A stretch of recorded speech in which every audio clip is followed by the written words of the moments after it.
Major funding for NJTV News is provided in part by the members of the New Jersey Education Association, making public schools great for every child, and PSE&G.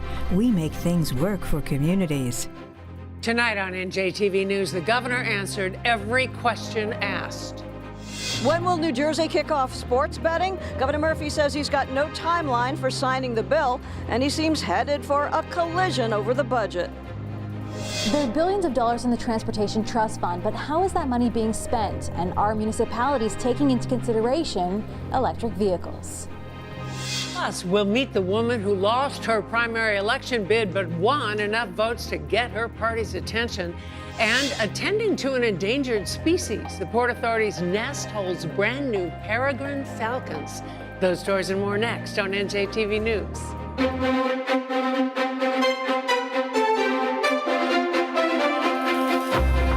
Live from the Agnes Varus NJTV studio at 2 Gateway Center in Newark, this is NJTV News with Mary Alice Williams.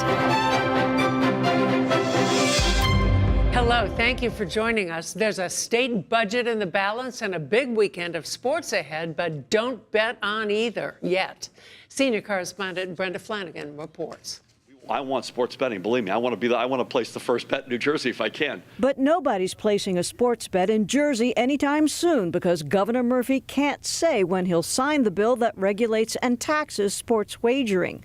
Lawmakers sent the much amended document to his desk yesterday, and there's no timetable. But we want to make sure we do it right. We just got the bill, so we're going through it, and we're not going to sit on it, but we just got it. It would have been well received. There would have been jobs. There would have been revenue for the state. But I get it. The governor wants to get this right. Dennis Drazen had hoped to start taking bets today at Monmouth Park's $3 million William Hill Sports Bar. Tote boards there already display live odds, and tellers are trained and ready. The legislature had amended the bill to allow venues to operate sports betting parlors before the governor's signature. But Drazen said Murphy asked him to hold off. And a letter late yesterday from New Jersey's Racing Commission warned the tracks any improprieties or adverse conduct related to any unregulated activities would have the potential to jeopardize their ability to be licensed for sports wagering under the new law. As to speculation that sports betting could get sidelined, used as leverage in the ongoing state budget drama? No, I think we've called balls and strikes pretty fairly. We pride ourselves on that. Baseball metaphors aside, Murphy told reporters he's still committed to his original budget proposal to raise $1.7 billion in new revenue by hiking the sales tax and enacting a millionaire's tax. But top Democrats remain opposed to those plans. Murphy confirmed he was scheduled to meet today with Senate President Steve Sweeney and Speaker Craig Coughlin over their reported counterproposal to temporarily raise the corporate business tax for 2 years instead. The first concern, the temporary revenue versus the long-term investment, sort of that concern is in the category I'm not sure that we're showing responsible leadership by doing that. The second concern is a competitive environment here in the state. NJTV News got no comment on how today's discussion went.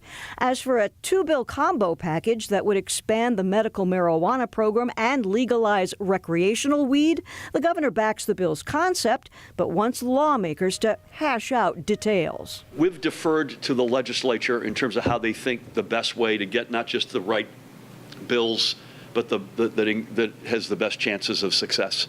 Meanwhile, Murphy said he wouldn't bet on a government shutdown, and he hopes vetting the sports betting bill won't take the full 45 days. Drazen figures Monmouth Park could make more than $120,000 in sports betting revenue every day, maybe more this particular weekend. You have a Yankees-Mets game. You have an NBA final. You could have had some combination of wagers that parlayed into the Triple Crown tomorrow. For sports betting venues, every extra day of waiting is more money lost. But politics runs on a different kind of timeline. In New Brunswick, I'm Brenda Flanagan, NJTV News. Moving ahead, the Southern New Jersey Development Council's 22nd annual construction forecast drew more than 200 engineers and architects, developers, contractors, and infrastructure professionals to Rowan University for a look at how our Transportation Trust Fund is being spent. Leah Mishkin reports. prices at the pump continue to rise. New Jersey's gas tax was one of the lowest in the country, but roughly 2 years ago it went up 23 cents. It was done to replenish the Transportation Trust Fund, which the state uses to pay for bridges, roads, and rail work. It's most definitely going to give us funding to move things, advance things at a rate that is going to put the traveling public in a better position. That's because the agreement is an 8-year, $2 billion per year deal. The federal match dollars brings the total to $32 billion. And counties in the Garden State, like Burlington, say they are already benefiting. Typically, we do between 17 and 20 miles a year. This next year, we will have almost 40 miles of roadway that's going to be overlaid. We typically do 1 to 2 bridges a year. We're going to be looking to do 3 to 4 bridges a year moving forward. A Gloucester County freeholder says it's the same in her area. She told us they have 12 major projects in the works that would have happened regardless of the extra money, but with the refunded TTF and the doubling of our county aid allocation ensures is that we can meet those needs on schedule and move some programs up. So, for example, this year, instead of doing $3.5 million worth of capital infrastructure improvements, we can do $7 million. As more gets done to improve the overall infrastructure, electric vehicles do come into play.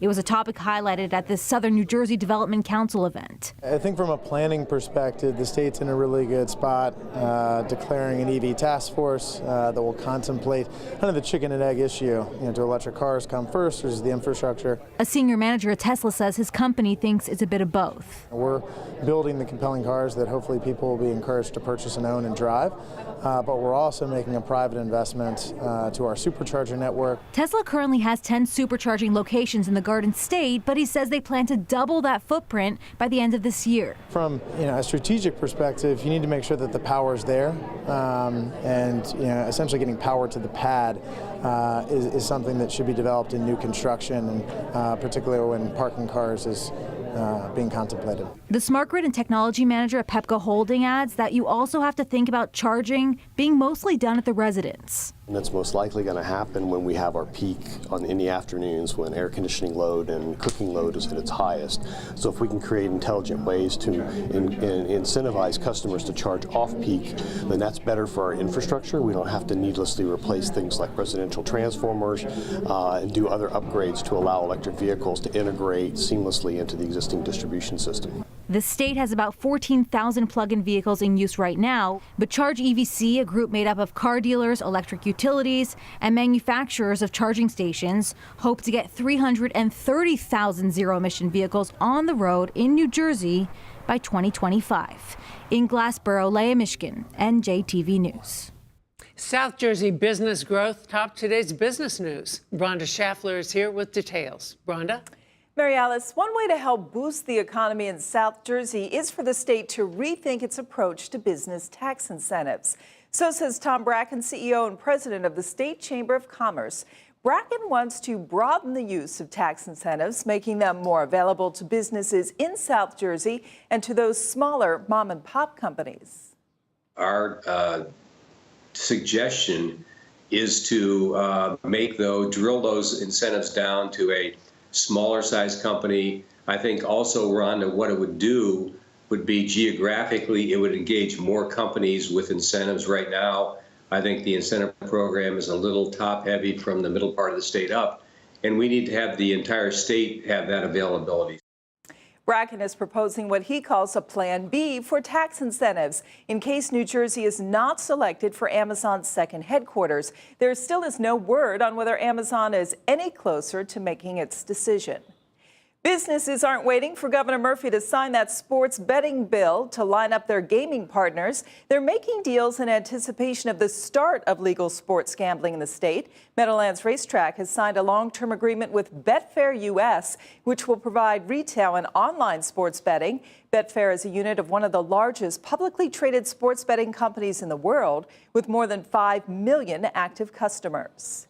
Federal aid for Superstorm Sandy victims has been spared from budget cuts. The elimination of $107 million in Sandy aid had been on a list of proposed budget reductions sent to Congress. But President Trump decided to take cuts to Sandy aid off of that list. Yesterday, the House approved budget reductions that included cutting $15 billion in funding for programs like children's health insurance, biomedical research, and rural water programs.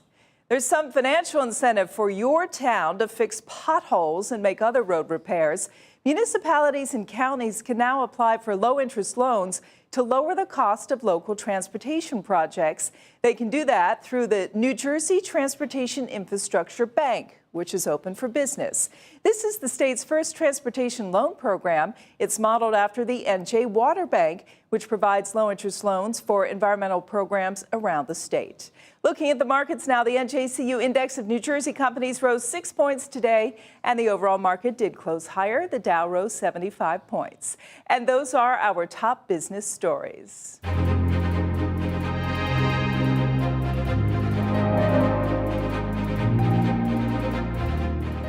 After an unusually lengthy 6-month process, 6 more of Governor Murphy's cabinet members have been confirmed. The holdup was reportedly over disagreements on school funding between Senate President Steve Sweeney and the governor's nominee to be Education Commissioner, Lamont Rapollet.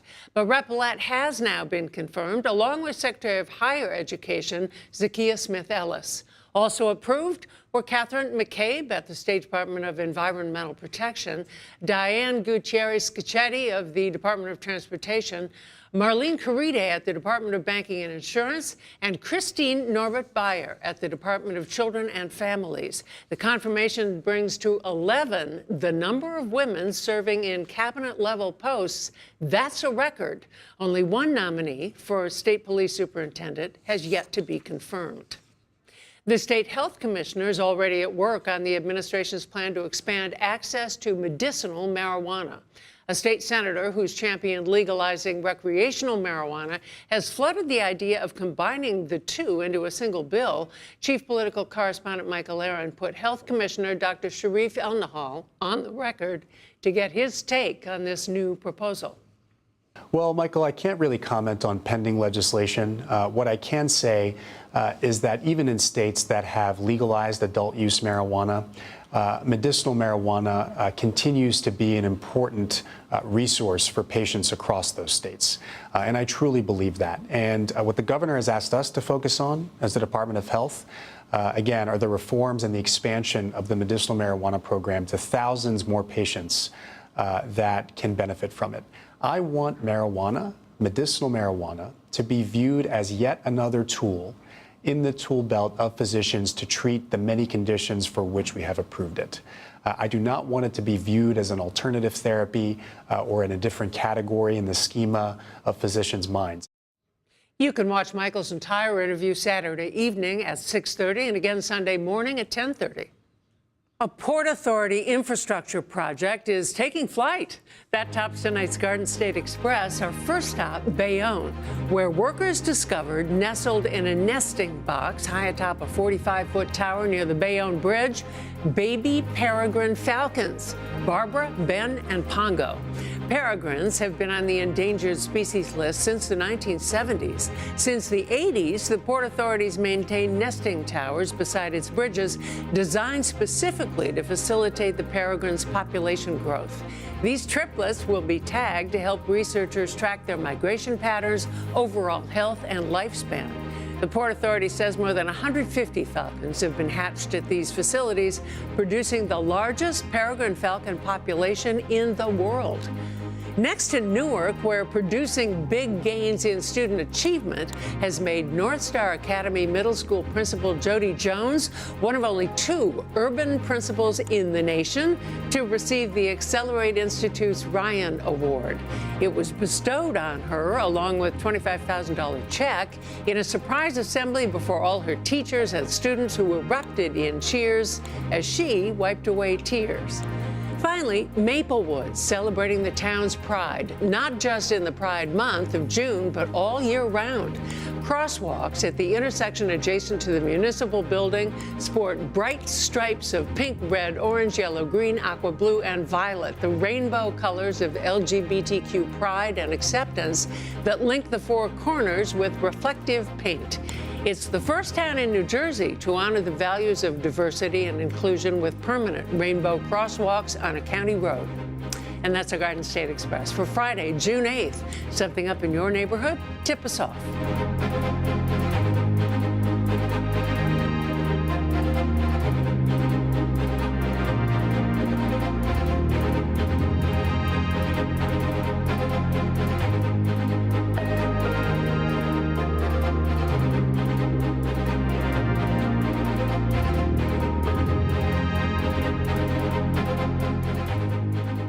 Now to the Hudson Valley, not New York's Hudson Valley, but the long underwater trench off the Jersey Shore where trappers can hit pay dirt.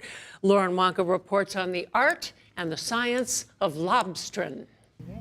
As the sun begins to set over Shark River, the boat, fully loaded, approaches the dock. As the name suggests, it is fully loaded with lobsters. It's like gold mining.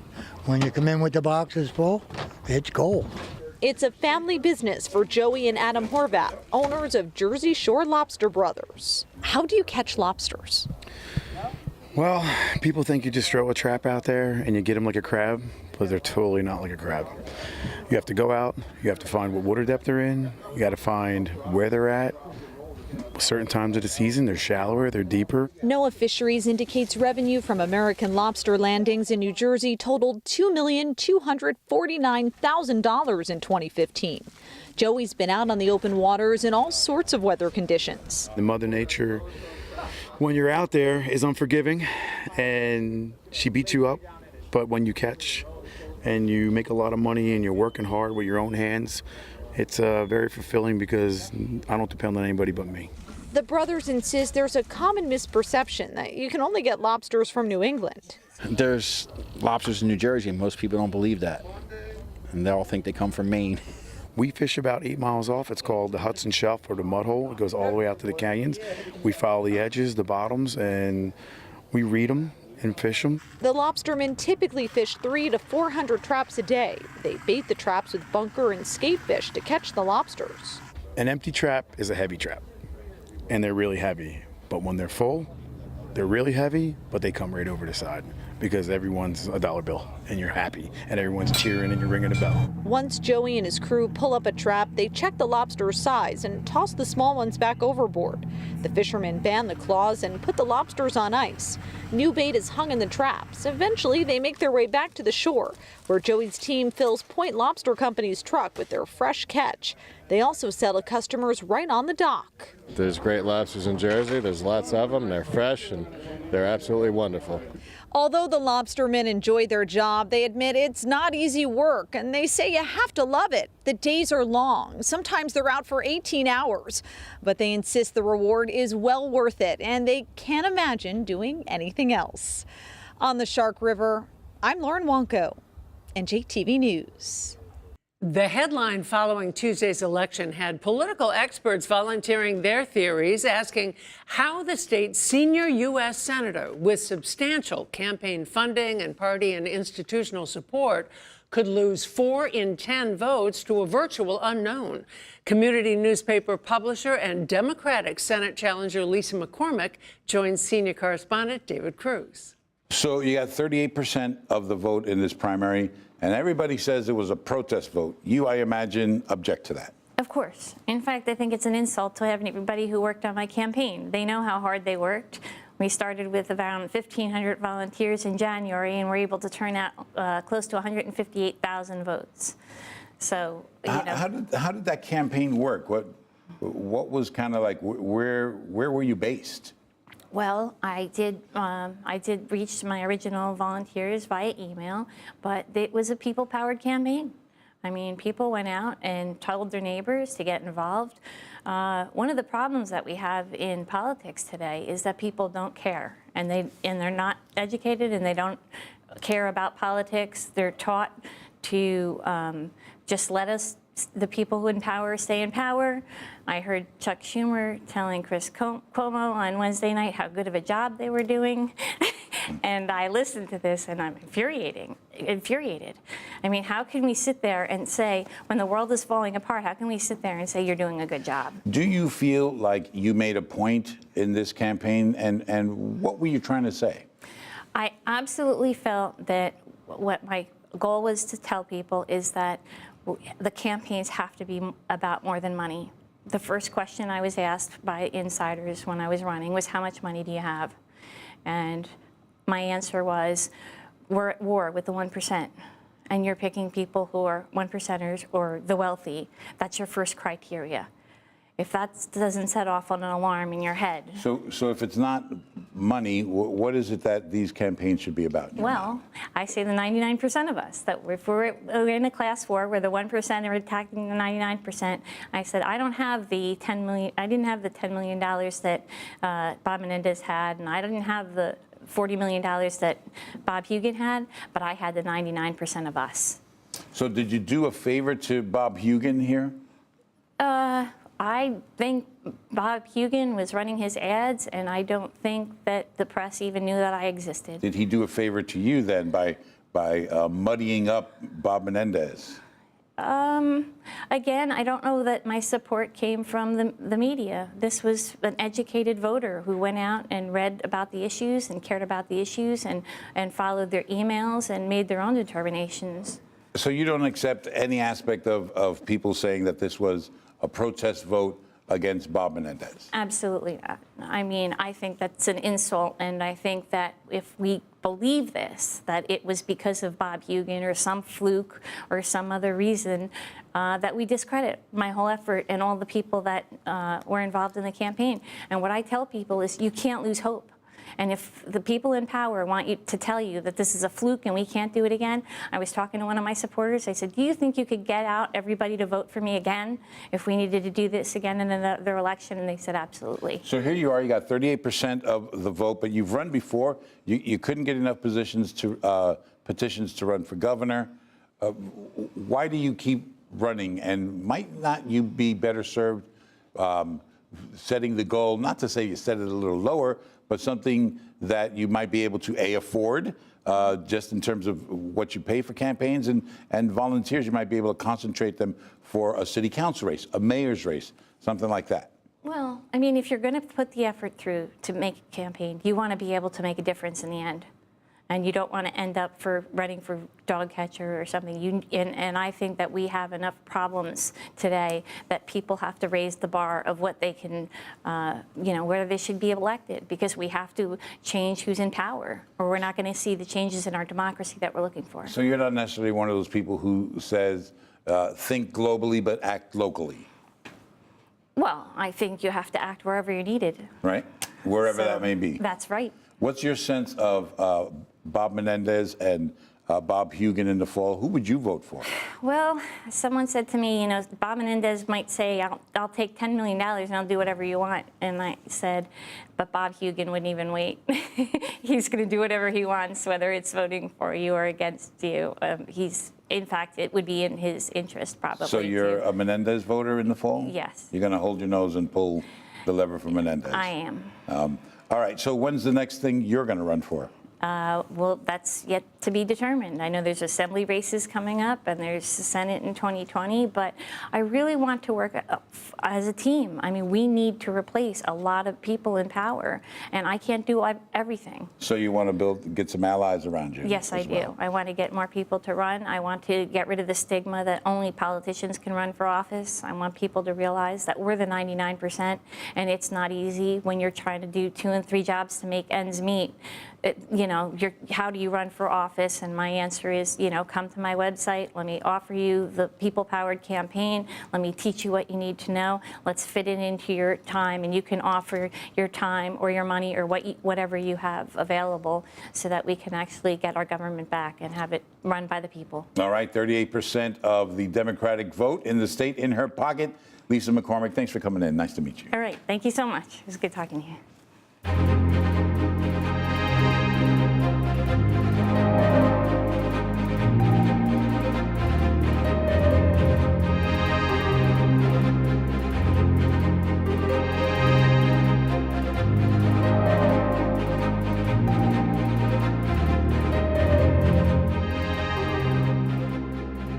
And now some noteworthy facts that help you know Jersey. Monmouth Park's operator says it could make more than $120,000 in sports betting revenue every day. There are some 14,000 electric vehicles on the road in New Jersey. New Jersey's medicinal marijuana program serves some 20,000 people. And more than 150 falcons have been hatched in Port Authority nesting towers since the 1980s. If there's someone you'd like to get to know Jersey, share. Use hashtag #KnowJersey. To see any story you've seen tonight, go to njtvnews.org. I'm Mary Alice Williams. For all the men and women of NJTV News, have a good weekend.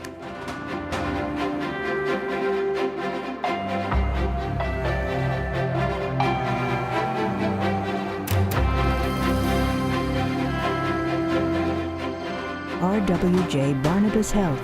Let's be healthy together. NJM Insurance Group, serving the insurance needs of New Jersey residents and businesses for more than 100 years. And Horizon Blue Cross Blue Shield of New Jersey, an independent licensee of the Blue Cross and Blue Shield Association. Have some water. Look at these kids. How are you? What do you see? I see myself. I became an ESL teacher to give my students what I wanted when I came to this country. The opportunity to learn, to dream, to achieve, a chance to belong and to be an American. My name is Julia Toriani Crumpton, and I'm proud to be an NJEA member.